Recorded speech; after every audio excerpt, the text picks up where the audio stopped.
sexto ano, como é que vocês estão? Estão bem? Espero que sim, espero que seja todo mundo aprendendo. Espero que você esteja se divertindo nesse fim de bimestre. Espero que tenha aprendido muita coisa. Hoje, aula relativa ao dia 24 de julho, nós vamos continuar com aquele assunto, né? Nós vimos falando sobre unidade de medida de ângulo. E essa aula de hoje você pode acompanhar a partir da página 81 do livro. Então, abre o seu livro aí e vamos começar. Vamos direto para exercício, porque nós já vimos bastante hoje uma aula para exercício. Vamos dar bons exemplos para vocês aqui. Primeiramente, o exercício 3, lá na página 81. É do livro didático, não é do livro de atividades. Assinale V para as afirmações verdadeiras e F para as falsas. Em seguida, reescreva as afirmações falsas, tornando-as verdadeiras.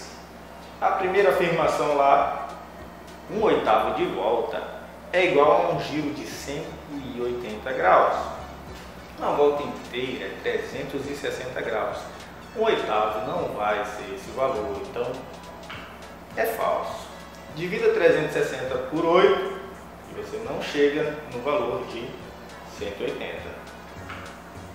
1/8 de volta equivale a 45 graus. 360 dividido por 8 dá 45. Então agora a gente sabe por que não é verdadeiro.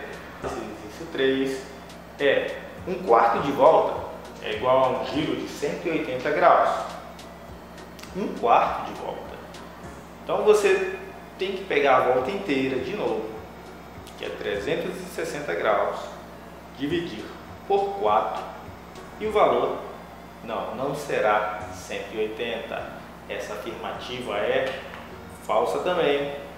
180, na verdade, 1/4 de volta será 90 graus. 360 dividido por 4 é 90. 1/4 de volta não é 180 graus. No exercício seguinte, agora do livro de atividades, a página 55, é o exercício 19. Eu tirei ali uns 3 itens para a gente verificar aqui. Calcule quantos graus representam meia volta. Para chegar a esse valor, nós dividimos 360 por 2. A volta inteira é 360, dividido por 2 é 180. Então ali 180 graus. 1/3 de volta, mesmo critério, 360, você divide por 3 e chega a 120. Então 1/3 de volta é 120 graus. E agora 1/8 de volta, já vimos no exercício anterior, né? É 360 dividido por 8, que dá 45. 1/8 de volta é 45 graus. Então, espero que eu tenha ajudado vocês com esses exercícios que foram demonstrados aqui. E eu peço que você vá lá no livro didático, resolva da 81 até 84. Agora eu estou pedindo bastante, né? Por conta de que a gente já teve bastante aula disso. E lá no livro de atividades, da 53 até 55. São todos bem fáceis, bem tranquilos de fazer. Se tiver dificuldade, assista às aulas anteriores. Lá você vai ter um pouquinho mais de noção, vai ter um pouquinho mais de dicas e vai poder fazer. Tem mais exercício resolvido nas aulas anteriores também, né? Então, gente, agradeço a sua participação, sexto ano, e até a próxima aula.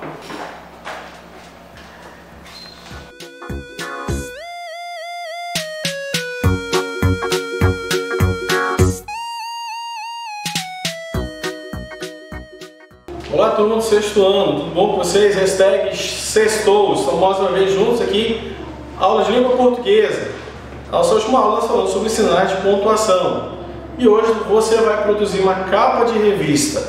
Como assim, professor? Eu não sei, você vai aprender, relaxa. Então vamos colocar aqui a resposta da nossa atividade do sinais de pontuação. E aí vamos ver como é que vai ser a sua produção aí, tudo bem? Então vamos lá para as nossas correções, vamos lá! E aí começam as correções do exercício número 12.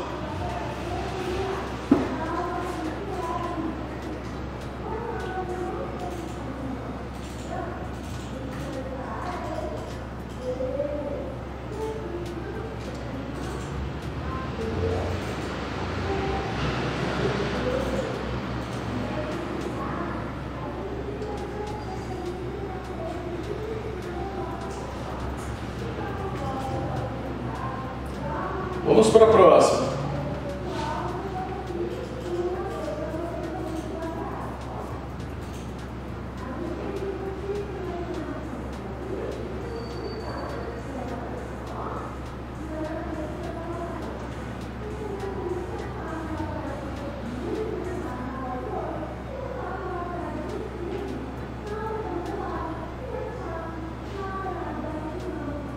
Vamos para a próxima.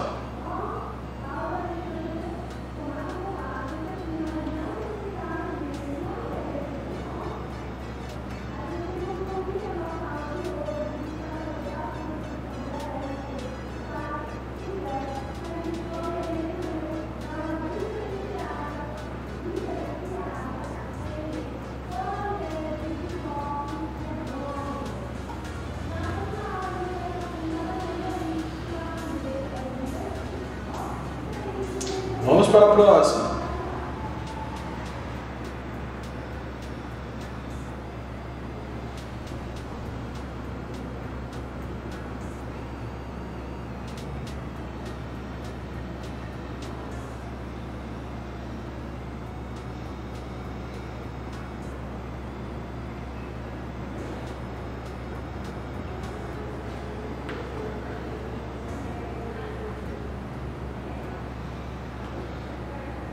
Continuando.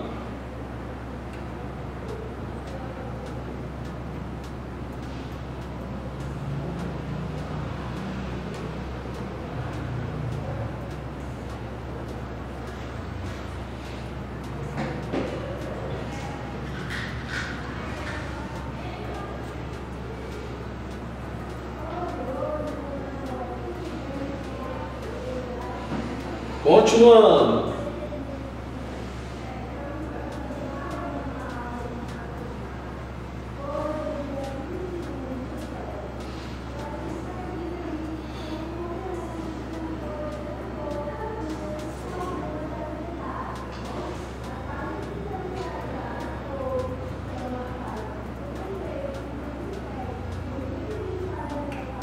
Bem, vamos para a nossa produção de capa de revista.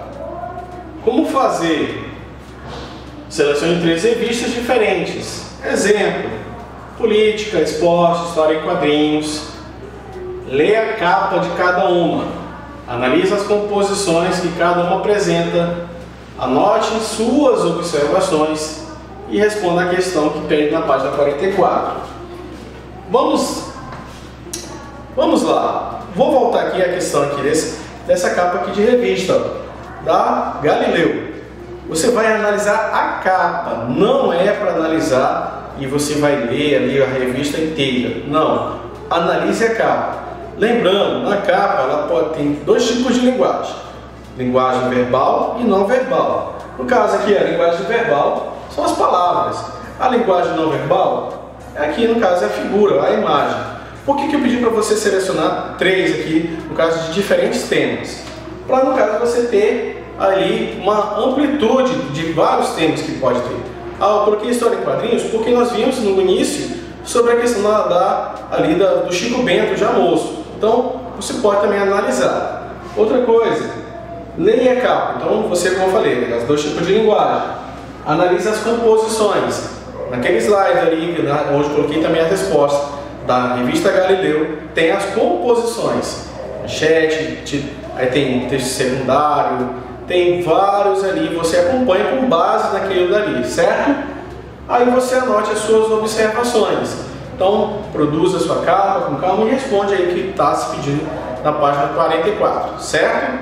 Então, boa produção, faça com calma, não precise se desesperar. Qualquer coisa, o plantão tira dúvida, estou aí esperando vocês, tudo bem? Então, vou finalizar aqui com uma mensagem que diz: o espírito humano precisa prevalecer sobre a tecnologia. Quem disse isso foi Albert Einstein, filósofo físico alemão. E aí está a figurinha do nosso Snoopy. Então, um abraço virtual, bom final de semana e até a próxima.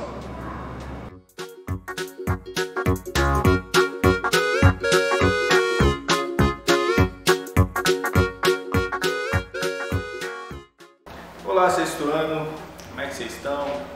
Espero que esteja todo mundo bem, todo mundo se cuidando. e espero que esteja aprendendo bastante. Hoje aula de empreendedorismo e educação financeira, aula relativa ao dia 24 de julho, é o fim do nosso bimestre e a última aula sobre aquele assunto que eu já tinha conversado com vocês, que são as startups. Espero que vocês tenham absorvido bastante coisa, espero que eu esteja falando aí do próximo grande empresário da nossa cidade, do nosso estado, e espero que, se não sirva para isso, que sirva então para o melhoramento do seu conhecimento cultural e financeiro, tá bom? As startups estão muito em voga e não precisa do livro, né? A gente falando desse assunto, é um assunto lateral. Primeiro, a gente vai falar das etapas para a criação de uma startup. Nós vimos da última vez a origem de como elas são criadas, então acompanhe aí. A primeira etapa é a idealização, né? Ela é uma ideia quase sempre inovadora, é o início da startup. O objetivo é prestar um novo serviço ou vender determinado produto. Também pode ser um novo produto, às vezes um infoproduto, está muito em voga. Mas de início a ideia precisa ser amadurecida e aperfeiçoada, uma vez que a ideia não está devidamente materializada. Esse é o momento dos mais profundos estudos sobre as futuras operações da startup. Então, gente, esse é aquele momento em que nasce a ideia. Na etapa seguinte, nós temos a formação. Após verificações quanto às possíveis limitações, a startup adentrará na etapa de formação da ideia para a venda de produto ou serviço. Nessa etapa, o caminho mais adequado é a elaboração do memorando de entendimento entre os sócios, também conhecido como Memorandum of Understanding, ou MOU. Nele constará a divisão da participação futura de cada sócio, o papel de cada sócio na startup, os valores que serão investidos no empreendimento por cada sócio, a eventual saída de um sócio, a maneira de remuneração dos sócios, as atividades a serem desenvolvidas por todos os sócios. Nesse momento aqui, estão idealizando a estrutura da startup. Ainda não é necessariamente ela pronta, é a estrutura de como acontecerá o nascimento da empresa. Na terceira etapa, a criação. Nessa etapa, o empreendedor planeja o desenvolvimento do produto, ou seja, onde ele coloca as ideias na mesa para criar o objetivo fim da empresa, né? O serviço, o bem que se vai vender, que atenda à necessidade do mercado. Sabemos que um dos pilares principais do surgimento de uma startup está evidenciado nas necessidades de todos os cidadãos, em geral da sociedade, sejam eles consumidores ou empreendedores. Então, nesse momento aqui, a startup está vindo suprir uma necessidade de um produto, de um infoproduto, né? Pode ser também de um serviço, que a sociedade em geral necessite, né? Então o empreendedor vai lá e vai agir como um facilitador do acesso àquele bem, àquele serviço que surgiu da ideia. Na quarta etapa, a validação. Validação é um momento para o empreendedor focar seus esforços no desenvolvimento do produto ou serviço, ou seja, viabilizar um valor razoável de investimento em determinado produto para o qual ainda não se tem certeza do nível de aceite do mercado. Com a sua ideia inovadora de produto ou serviço, faz necessária a formalização da empresa. Nessa etapa, a startup já possui CNPJ, já escolheu o regime de tributação.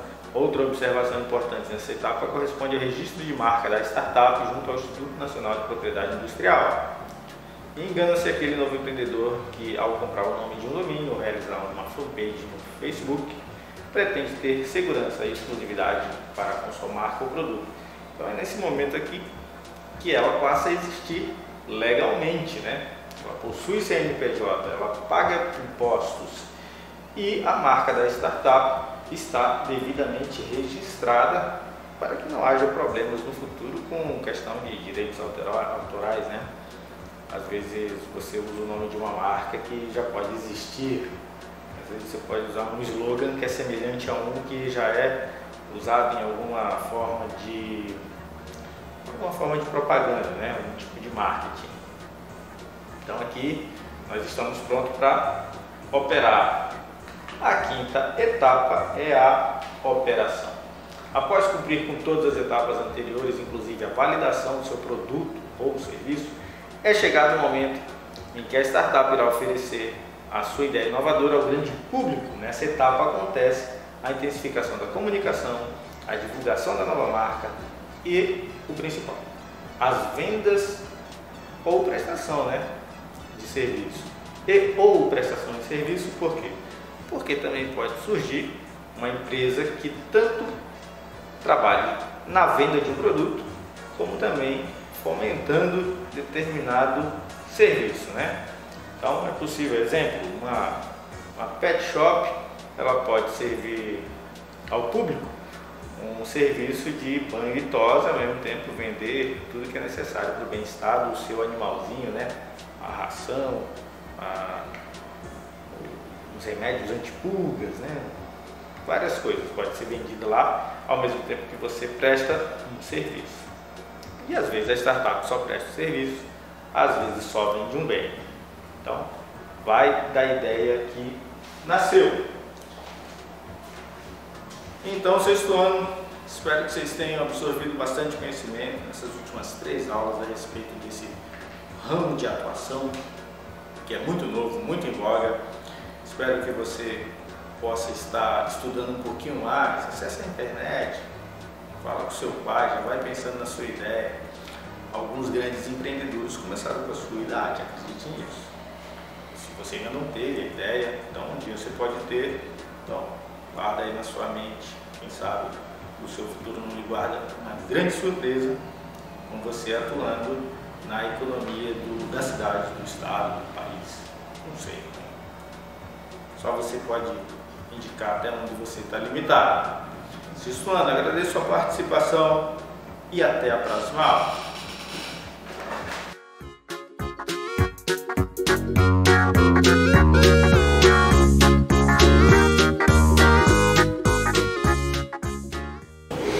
Olá, sexto ano, tudo bem com vocês?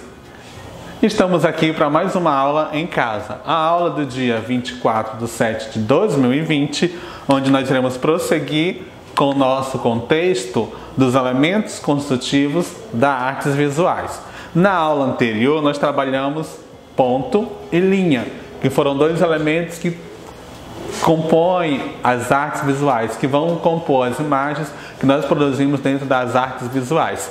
E na aula de hoje nós iremos trabalhar o plano e o volume que está registrado lá na página 27 a 31 do livro didático de vocês. Aqui eu tenho 2 imagens que exemplificam muito essa questão do plano e volume, tá? Essas formas que está trazendo o plano, certo? Que se ressalta aos nossos olhos, trabalhando a questão do volume.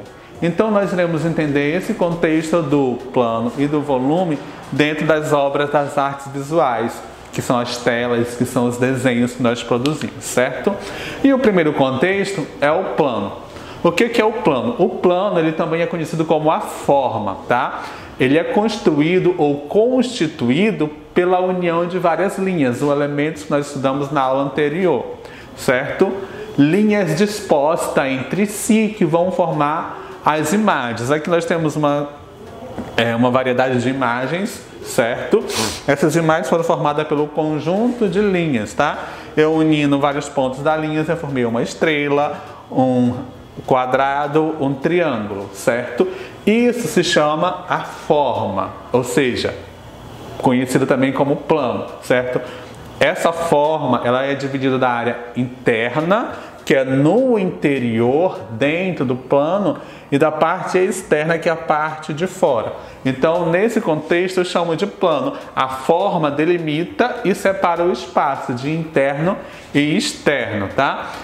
O plano, ele é a trajetória da linha em seus movimentos. Então, eu movimentando uma linha, eu vou formar o quê? Um plano. Esse plano vai ter uma forma, certo? Aqui eu tenho uma forma de estrela, uma forma de quadrado, uma forma de triângulo. Então, tudo isso se requer ao plano, que vai trazer o movimento da linha, certo? E que vai dar uma forma para esse determinado objeto que eu estou fazendo, ou para o desenho que eu estou fazendo, vai dar uma forma, tá? E essa forma vai estar dividida entre espaço externo e espaço interno. Vamos prosseguir, tá?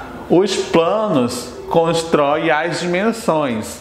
Elas podem ter dimensões tridimensional ou bidimensional. Tridimensional são 3 extensões: altura, largura e profundidade. E bidimensional é uma obra mais lisa, mais chapada, que não tem muito movimento. Aqui nós temos uma obra de um artista chamado Escher, tá? Esse artista holandês chamado Escher desenhou esta obra chamada A Casa de Escadas. Aqui nós temos vários planos, tá? Totalmente tridimensional, porque nós temos 3 dimensões: altura, volume e profundidade, algo que sobressai a nossa visão, tá? Então todas essas questões aqui são planos, ó, são planos, vários planos preenchidos, tá? Tanto sua parte externa e externa. Essa imagem costuma confundir a nossa visão. Por quê? Porque aqui nós temos muito, além da forma, nós temos uma questão de volume trabalhada, né?